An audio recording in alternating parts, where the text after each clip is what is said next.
Hello friends and welcome to Miss Debbie's STEM class. Before we get started, let's sing our hello song. Hello, hello, can you clap your hands? Hello, hello, can you clap your hands? Can you reach up high?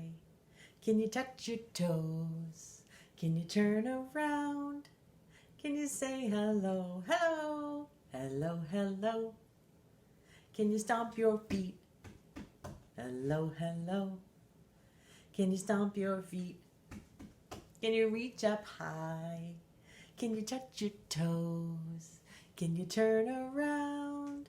Can you say hello? Hello, friends, and welcome to Miss Debbie's STEM class. Today we are going to be doing a storybook STEM, and it involves a book called Jack and the Beanstalk. This book is illustrated by Giuseppe Di Lernia. Here we go. Once upon a time, a boy named Jack lived with his mother in a little cottage. They were very poor, and they only had the milk from their cow to drink. One day, the cow stopped giving milk. "We need money for food," said Jack's mother. "Please take our cow to the market and sell her."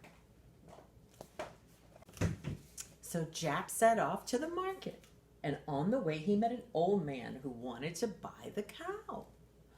"I'll pay you with these magic beans," said the man. "They will grow way up high into the sky." "Okay," said Jack. He took the beans and gave his cow to the man.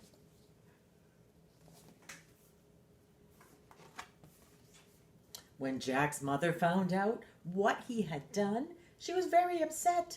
"I can't believe you sold our cow for a handful of beans," she cried, flinging them out the window. That night, Jack fell asleep, feeling very unhappy.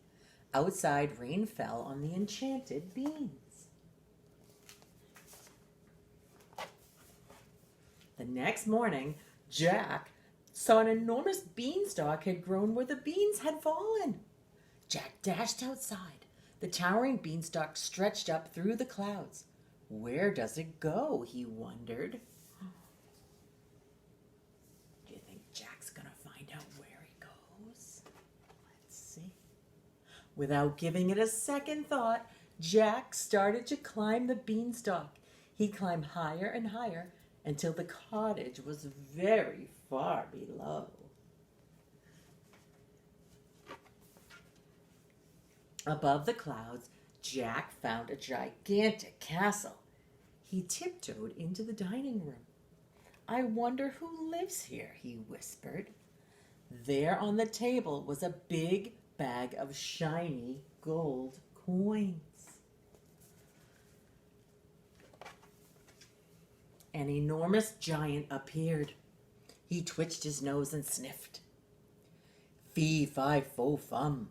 I smell the blood of an Englishman. Be he alive or be he dead, I'll grind his bones to make my bread." Oh boy, Jack better get out of there before he gets in trouble. The giant looked around, but he could not see Jack. He sat down and gobbled up his food, and soon he fell fast asleep. That's when Jack crept out from his hiding spot. He grabbed the big bag of gold coins and he ran. Before long, he was climbing back down the beanstalk. Jack and his mother were rich now, but they spent too much and soon the gold coins ran out. So Jack climbed back up the beanstalk to the castle. "Oh, Jack." "Fee, fi, fo, fum. I smell the blood of an Englishman," said the giant as he stroked a hen that laid eggs of gold. Just as before, the giant could not find Jack. So he gobbled up his food and fell asleep, and Jack grabbed the hen and climbed back down the beanstalk. The gold eggs made Jack and his mother rich again, but Jack wanted more. More? He climbed back up the beanstalk to the castle. "Oh no, Jack." Jack found the giant dozing while a golden harp played sweet music. "Fee, fi, fo, fum," muttered the giant in his sleep.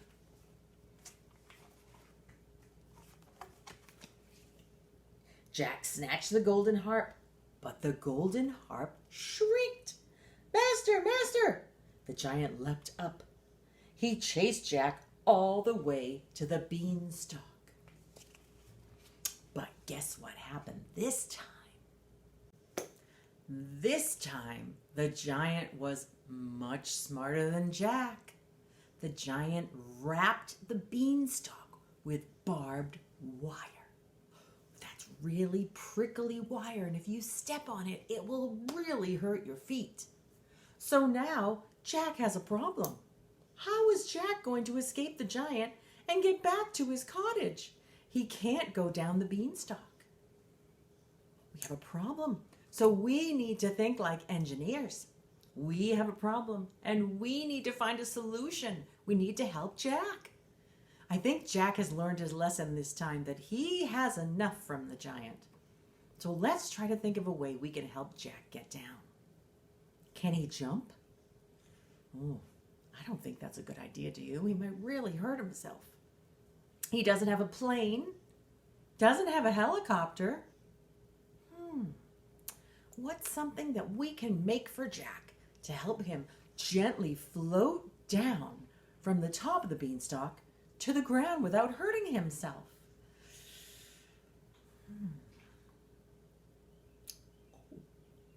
Are you thinking what I'm thinking? Miss Debbie just happens to have a picture here of something that Jack could float down with. Do you know what this is called? That's right, it's a parachute. We can make a parachute to help Jack escape the giant. All we need are a few simple items from our house. We need a plastic bag. A plastic grocery bag would work just fine. Any kind of plastic bag. Or if you don't have a plastic bag, you can also use a coffee filter or a piece of tissue paper. What we are also going to need is some string or yarn or ribbon, and we need 4 pieces cut 12 inches long. Miss Debbie already has 4 pieces cut up here. And we're also going to need a styrofoam cup. If you don't have a styrofoam cup and you have a paper cup, that works just as fine. Now what we are also going to need is some tape, a ruler of some sort that you can measure your string with to make sure they're all the same length, some scissors. So what you're going to do is make sure that you've cut out your 4 pieces of string or yarn or ribbon, whichever you have. Choose a coffee filter or tissue paper or plastic bag. And then what you're going to do is get 4 pieces of tape. So you can have an adult help you with this if you'd like, and they can cut them off for you and hand them to you as you're working. But what we are going to do is we are first going to take our plastic bag or our coffee filter. It's the same way. You are going to find 4 corners to tape your string. They're across from each other. So I am going to first tape 1 string. They're stuck together here. I'm just going to put a little bit of tape on my string here, and then I'm going to find the inside of my bag and tape it on, just like so. Now you're going to do this with all 4 corners. Miss Debbie has another piece of tape here. I'm going to lay my string on the tape, and I'm going to stick it on the inside of my bag. Just like that. We've got 1 more.